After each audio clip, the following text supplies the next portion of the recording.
नमस्कार प्रिय विद्यार्थियों, आप सभी का स्वागत है आपके अपने YouTube channel SK coaching classes Shendra में। आज मैं आपके लिए लेके आया हूँ साइंस की क्लास जो है कक्षा 9th के लिए चैप्टर नंबर 9 जो है वर्क एंड एनर्जी यानी कार्य और शक्ति। आज मैं इस चैप्टर के सारे ही इम्पोर्टेंट क्वेश्चनों को हल करवाऊंगा। तो करते हैं बच्चों इस चैप्टर के क्वेश्चनों की शुरुआत। पहला क्वेश्चन है बच्चों ऊर्जा का मात्रक। किसका बच्चों? आपको ऊर्जा का मात्रक बताना है। वाट है, किलोवाट है, जूल सेकंड है या वाट सेकंड है? तो इसका राइट आंसर आ जाएगा बच्चों वाट सेकंड। क्या है? Watt second. ऊर्जा का जो मात्रक होता है वो क्या होता है बच्चों?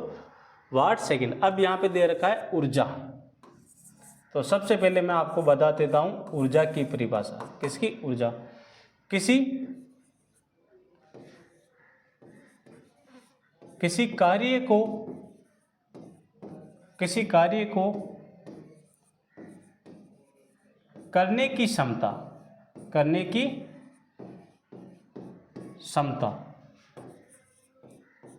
को हम ऊर्जा कहते हैं। किसी कार्य को करने की क्षमता को हम क्या कहते हैं बच्चों? ऊर्जा। अब देखो ये वाट किसका मात्रक है बच्चों? वाट है शक्ति का। किसका बच्चों? शक्ति का मात्रक है वाट। और एक अश्व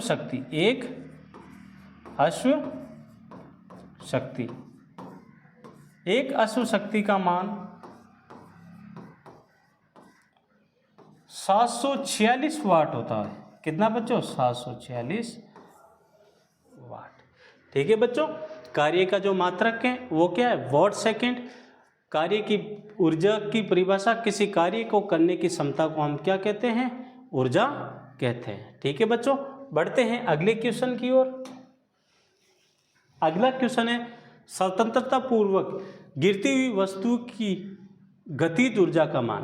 कोई वस्तु है, जैसे मैंने यहाँ पर ये वस्तु स्थिर है, अगर मैंने इसको नीचे गिराया, क्या कराया? नीचे गिराया, तो इसके द्रव्यमान में क्या प्रभाव पड़ेगा? तो जो ये पृथ्वी है, पृथ्वी के ऊपर गुरुत्वाकर्षण बल है। कौन सा बल बच्चों? गुरुत्वाकर्षण बल, जो इसे नीचे की ओर खींचता है। जो इसका द्रव्यमान होता है वो क्या? इसका 2 गुना हो जाता है। कितना हो जाता है बच्चों? 2 गुना हो जाता है, यानी क्या? बढ़ जाता है। तो गतिज ऊर्जा में इसका स्वतंत्रतापूर्वक गिरी हुई वस्तु का गतिज ऊर्जा का मान क्या होता है? बढ़ जाता है। क्या होता है बच्चों? बढ़ जाता है। किसके कारण? गुरुत्वाकर्षण बल के कारण। गुरुत्वाकर्षण बल के कारण। और जी का मान होता है गुरुत्वाकर्षण बल में 9.81 मीटर सेकेंड स्क्वायर। ठीक है बच्चों, बढ़ते हैं अगले क्वेश्चन की ओर। ये लो, अगला क्वेश्चन है एम द्रव्यमान, यानी आपके पास द्रव्यमान है एम, मुक्त रूप से दूरी यानी दूरी दे रखी है आपको डी, तो इसकी गतिज ऊर्जा का मान होता है। यानी आपको इसमें कुछ नहीं पूछा, सीधा सीधा गतिज ऊर्जा का सूत्र पूछा है। किसका? गतिज ऊर्जा का। तो बच्चों गतिज ऊर्जा का जो सूत्र होता है वो होता है mgh। क्या होता है बच्चों? mgh। और जो स्थितिज ऊर्जा का साथ में मैं बता देता हूं, स्थितिज ऊर्जा, जो स्थितिज ऊर्जा का जो सूत्र होता है वो होता है 1/2 mv और स्क्वायर। अब देखो इसमें किसका पूछा है? गतिज ऊर्जा का। किसका? गतिज ऊर्जा का। तो गतिज ऊर्जा का क्या हो जाएगा बच्चों? mgd। क्या हो जाएगा? mg और d, क्योंकि दूरी यहाँ पे कितनी दे रखी है? d। बढ़ते हैं अगले क्वेश्चन की ओर। लो बच्चों, अगला क्वेश्चन है हमारे पास, एक वस्तु का द्रव्यमान आधा, यानी कोई वस्तु है उसका द्रव्यमान तो हम कर देते हैं आधा, और वेग, उसके वेग को हम क्या कर देते हैं? 2 गुना। कितना? 2 गुना किया जाता है तो इसकी गतिज ऊर्जा, इसमें भी क्या पूछा? इसकी गतिज ऊर्जा का मान पहले की अपेक्षा अब क्या होगा? तो इसका अगर हम द्रव्यमान तो कर दे आधा, लेकिन वेग को क्या करना है? जितना भी था उसका 2 गुना कर रहे हैं, तो इसमें क्या हो जाएगा? इसका मान पहले की अपेक्षा अब क्या हो जाएगा? 2 गुना हो जाएगा। कितना हो जाएगा बच्चों? 2 गुना। यानी मान इसका जितना भी है उसका 2 गुना हो जाएगा। अगला क्वेश्चन, कार्य करने की दर। कार्य करने की दर या ऊर्जा रूपांतरण की दर को कहते हैं। कार्य करने की दर, कार्य करने की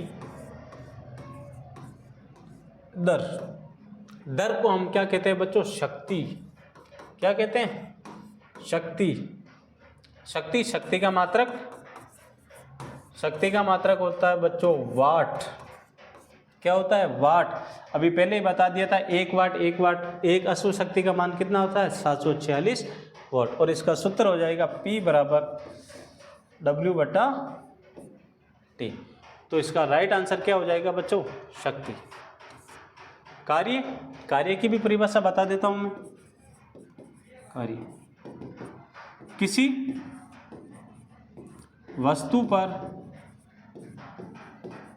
वस्तु पर लगाया गया बल वे बल की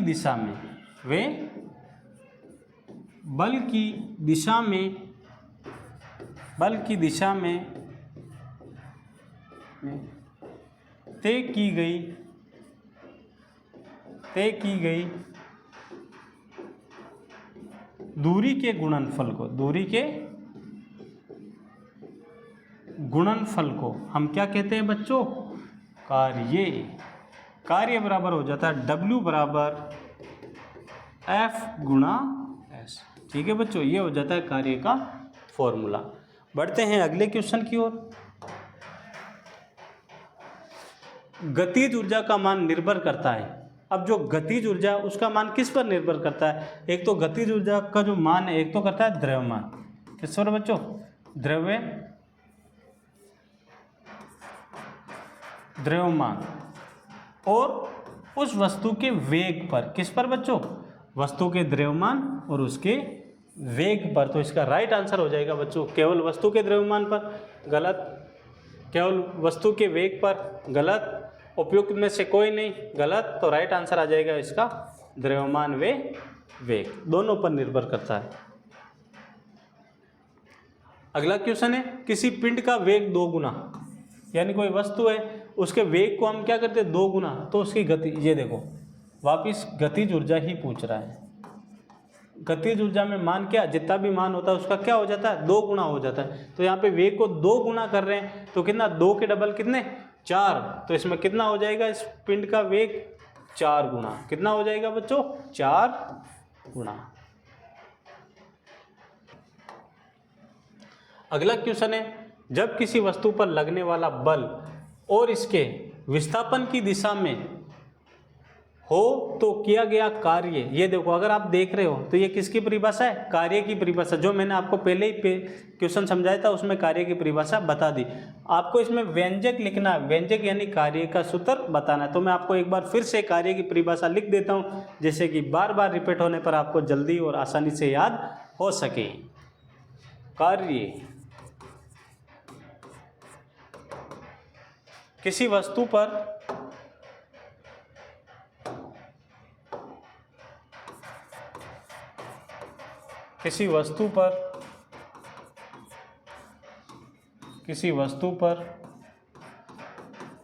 लगाया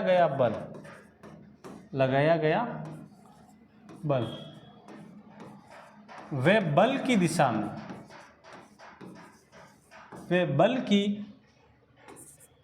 दिशा में तय की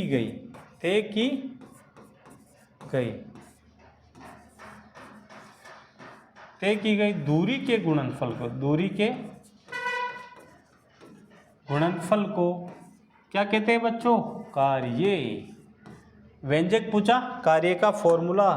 तो कार्य का फॉर्मूला हो जाएगा बच्चों W बराबर F गुणा S। W यानी कार्य बराबर हो जाएगा F यानी बल यानी फोर्स, S यानी विस्थापन।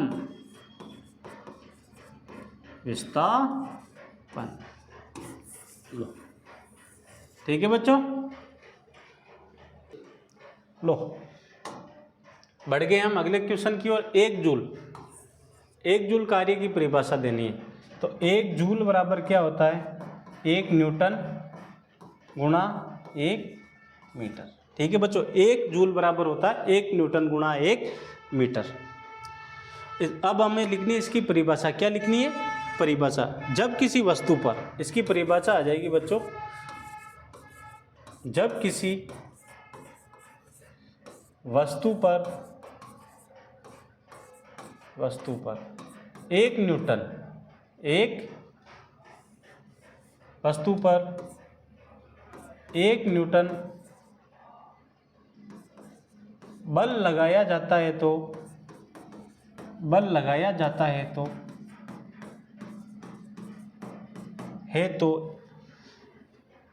वस्तु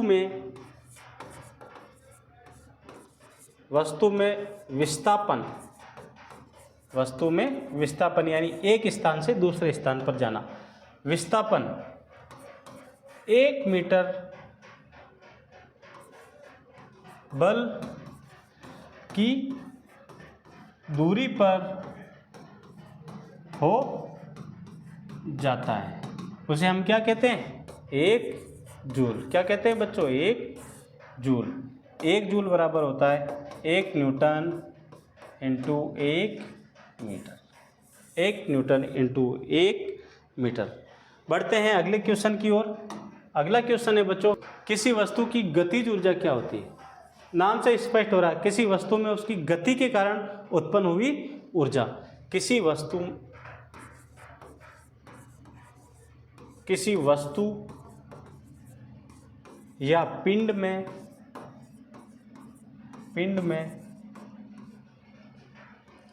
उनकी गति के कारण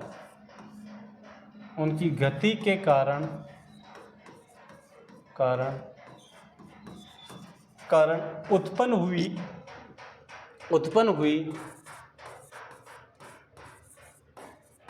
ऊर्जा को हम गतिज ऊर्जा कहते हैं। क्या कहते हैं बच्चों, गतिज ऊर्जा कहते हैं, गतिज ऊर्जा कहते हैं। बढ़ते हैं अगले क्वेश्चन की ओर। अगला क्वेश्चन है, किसी वस्तु की गतिज ऊर्जा के लिए व्यंजक यानी आपको बताना उसका सूत्र। अभी मैंने आपको ये बता दी इसकी परिभाषा। व्यंजक यानी सूत्र। जो गतिज ऊर्जा उसका सूत्र होता है 1/2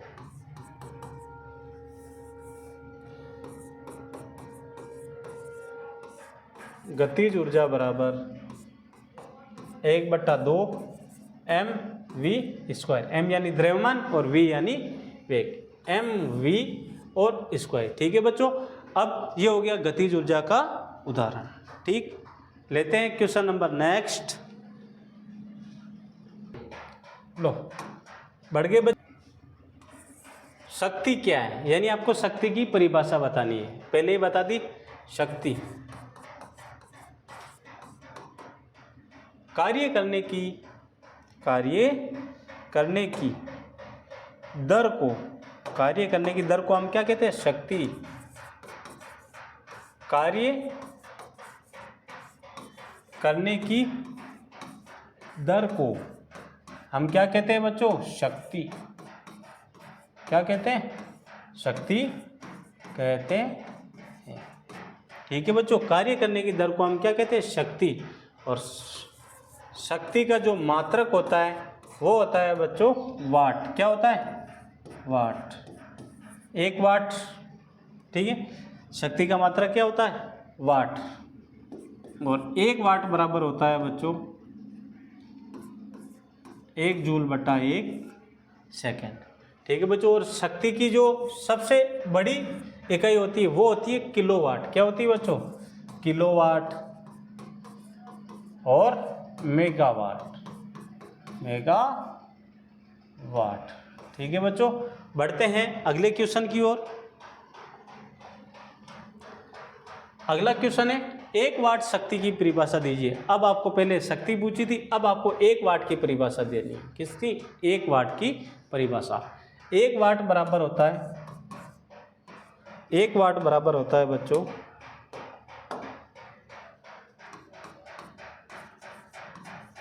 1 जूल बटा 1 सेकेंड, 1 जूल बटा 1 सेकेंड। बना दो इसकी परिभाषा। किसी स्रोत द्वारा, किसी स्रोत द्वारा, किसी स्रोत द्वारा 1 सेकेंड में, 1 सेकेंड में 1 जूल, 1 सेकेंड में 1 जूल खर्च ऊर्जा की दर को, ऊर्जा की दर को हम 1 वाट कहते हैं। क्या है बच्चों? किसी स्रोत द्वारा 1 सेकेंड में 1 जूल, 1 जूल खर्च ऊर्जा की दर को हम क्या कहते हैं? 1 वाट। किसी स्रोत द्वारा 1 सेकेंड में 1 जूल खर्च ऊर्जा की दर को हम क्या कहते हैं? 1 वाट। बढ़ते हैं बच्चों अगले क्वेश्चन की ओर। अगला क्वेश्चन है, किसी वस्तु पर n 7n का बल है। किसी वस्तु पर, किसी वस्तु पर बल कितना है? बल को बोलते हैं क्या? बल। बल बराबर हो जाएगा F यानी फोर्स। फोर्स है 7 न्यूटन। कितना? 7 न्यूटन। मान लीजिए बल की दिशा में विस्थापन,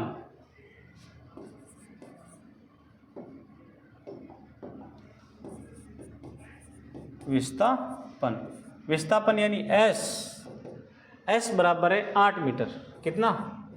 8 मीटर है। तो इस स्थिति में किया गया कार्य आपको बताना है बच्चों। कार्य यानी W। कार्य किसी वस्तु पर लगाया गया बल व बल की दिशा में तय की गई दूरी के गुणनफल को हम क्या कहते हैं बच्चों? कार्य। और कार्य का फॉर्मूला होता है W बराबर F गुणा S। W बराबर F गुणा S। W के W, F का मान कितना है? 7 न्यूटन। S का मान कितना है? विस्थापन 8 मीटर। 7 8 56 Newton metre. 1 न्यूटन गुणा 1 मीटर बराबर कितना होता है बच्चों? 1 जूल। कितना होता है? 1 जूल। तो यहाँ पे आंसर क्या आ जाएंगे इसके? 56 जूल। कितने आ जाएंगे बच्चों? 56 जूल। बढ़ते हैं अगले क्वेश्चन की ओर। अगला क्वेश्चन, एक लैंप 1000 विद्युत ऊर्जा 10 सेकंड में व्यय करता है। तो इसकी शक्ति ज्ञात करनी है। आपको क्या निकालनी? शक्ति। ऊर्जा दे रखी है 1000 जूल। ठीक है बच्चों। समय दे रखा है 10 सेकंड। आपको क्या निकालना है? शक्ति। शक्ति यानी P बराबर होता है W बटा T। पावर कितनी है? सॉरी, वर्क कितना करना? 1000 जूल। कितना? 1000 जूल बटा 10 सेकेंड। 10 सेकेंड। 1 0 से 1 0 कटा। जूल बटा सेकेंड ये किसका मान होता है? 1 वाट का। किसका? 1 वाट का। तो यहाँ पे आ जाएंगे 100 वाट। कितने बच्चों? 100 वाट। इसका आंसर आ जाएगा कितना? कितनी शक्ति है इसमें? 100 वाट की शक्ति है। लो, औसत शक्ति किसे कहते हैं? औसत शक्ति किसे? तो बच्चों पहले मैं इसका एक फॉर्मूला लिखवा देता हूँ। औसत शक्ति कौन सी? औसत शक्ति। औसत शक्ति का फॉर्मूला होता है बच्चों कुल उपयोग की गई ऊर्जा। कुल उपयोग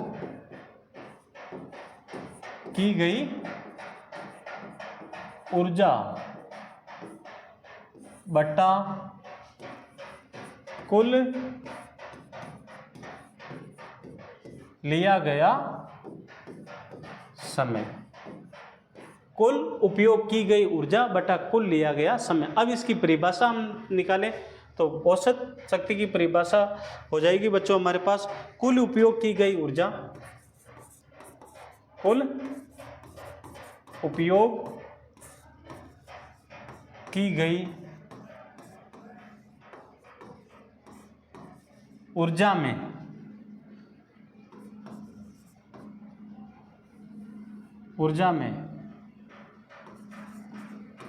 कुल लिया गया समय का भाग देकर औसत शक्ति निकालते हैं या औसत शक्ति कहते हैं। औसत शक्ति कहते हैं। ठीक है बच्चों, बढ़ते हैं अगले क्वेश्चन की ओर। लेते हैं बच्चों अगला क्वेश्चन। अगला क्वेश्चन है ऊर्जा का सबसे बड़ा स्रोत। आपको ऊर्जा का सबसे बड़ा स्रोत बताना है बच्चों। जो पृथ्वी पर ऊर्जा का जो सबसे बड़ा स्रोत है वो कौन सा है बच्चों? तो वो है अपने पास सूर्य। कौन सा है बच्चों? सूर्य। ऊर्जा का सबसे बड़ा स्रोत सूर्य। क्या आपको पता है सूर्य का प्रकाश पृथ्वी तक पहुंचने में कितना समय लगता है? तो जो सूर्य का प्रकाश पृथ्वी तक पहुंचने में 8 मिनट का समय लगता है। एवरेज कितना? 8 मिनट का समय लगता है।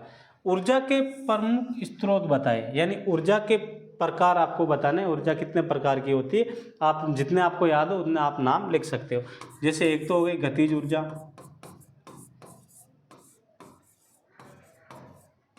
दूसरी हो गई विद्युत ऊर्जा,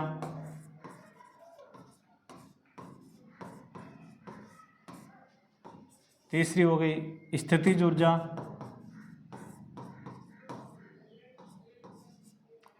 ऊर्जा, चौथी हो गई बच्चों रासायनिक ऊर्जा,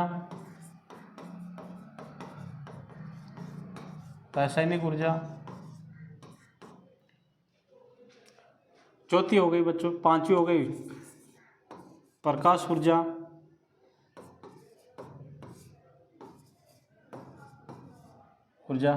और छठी हो गई बच्चों ऊष्म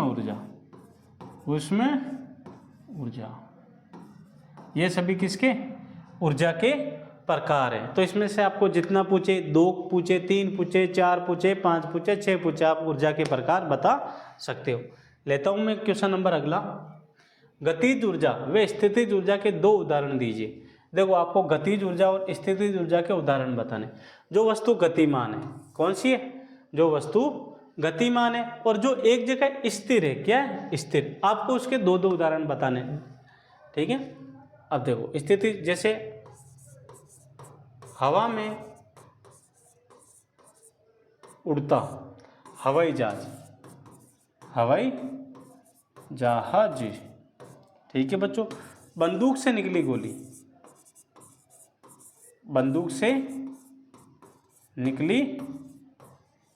गोली, तीर से निकला कमान, बहता हुआ पानी। ये सब किसके? गतिज ऊर्जा के उदाहरण है। और स्थिर, जैसे देखो ट्यूब में भरी हवा,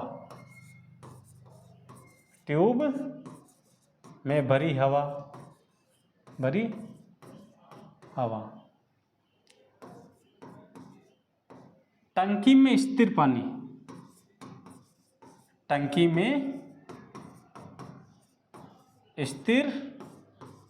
पानी। ये किसके? ये तो हो गए हमारे पास गतिज ऊर्जा के उदाहरण, और ये हो गया हमारे पास किसका? स्थितिज ऊर्जा का उदाहरण। लेता हूं बच्चों मैं अगला क्वेश्चन। भाग ए और भाग B very very important IMP question है बच्चों। आपको 1 नंबर में भी पूछा जा सकता है, 2 नंबर में भी पूछा जा सकता है, और 5 नंबर में भी ये क्वेश्चन पूछा जा सकता है। आपको क्या करना है? मिलान चिन्ह करना है। हमें पता है कार्य का मात्रक क्या होता है बच्चों? जूल। तो फर्स्ट में क्या आ जाएगा? ई। कार्य का मात्रक क्या होता है? जूल। सेकंड है बच्चों हमारे पास कार्य किसी वस्तु पर लगाया गया बल और बल की दिशा में तय की गई दूरी के गुणनफल को हम क्या कहते हैं? कार्य। ये देखो कार्य बराबर बल गुणा विस्थापन। तो सेकंड में हो जाएगा, क्या हो जाएगा बच्चों हमारे पास, डी। सेकंड का हो जाएगा डी। थर्ड, तीसरा है गतिज ऊर्जा और चौथा है स्थितिज ऊर्जा। ठीक है, गतिज ऊर्जा, स्थितिज ऊर्जा और शक्ति। देखो जो गतिज ऊर्जा है उसका जो सूत्र होता है वो होता है 1/2 mv²। तो थर्ड का हो जाएगा बच्चों हमारे पास ए। फोर्थ, स्थितिज ऊर्जा। स्थितिज ऊर्जा का होता है mgh। क्या होता है बच्चों, mgh। फोर्थ, इसका हो जाएगा बच्चों हमारे पास बी। लास्ट में क्या बचा, शक्ति। शक्ति का क्या हो जाएगा, mgh/T। तो 5 का हो जाएगा बच्चों हमारे पास सी। क्या हो जाएगा, सी। ये वो क्वेश्चन थे जो इस बार आपके वार्षिक एग्जाम में इस चैप्टर से आपके बार बार पूछे जाते हैं और आगे भी आपके वार्षिक एग्जाम में आने की पूरी संभावना है। और इस बार क्योंकि आपके बोर्ड एग्जाम में ये जो चैप्टर है और जो ये इस चैप्टर के क्वेश्चन है सबसे इम्पोर्टेंट क्वेश्चन है, क्योंकि सबसे ज़्यादा आपके वार्षिक एग्जाम में इन्हीं चैप्टर से क्वेश्चन पूछे जाते हैं। आज मैंने इस चैप्टर के आपको सारे ही इम्पोर्टेंट क्वेश्चनों को हल करवाया है। अगर आपको हमारी ये वीडियो अच्छा लगा हो तो वीडियो को लाइक कीजिए, शेयर कीजिए और हमारे YouTube channel SK coaching classes Shendra को सब्सक्राइब कीजिए। मिलते हैं नेक्स्ट वीडियो के साथ। जय हिंद, जय भारत।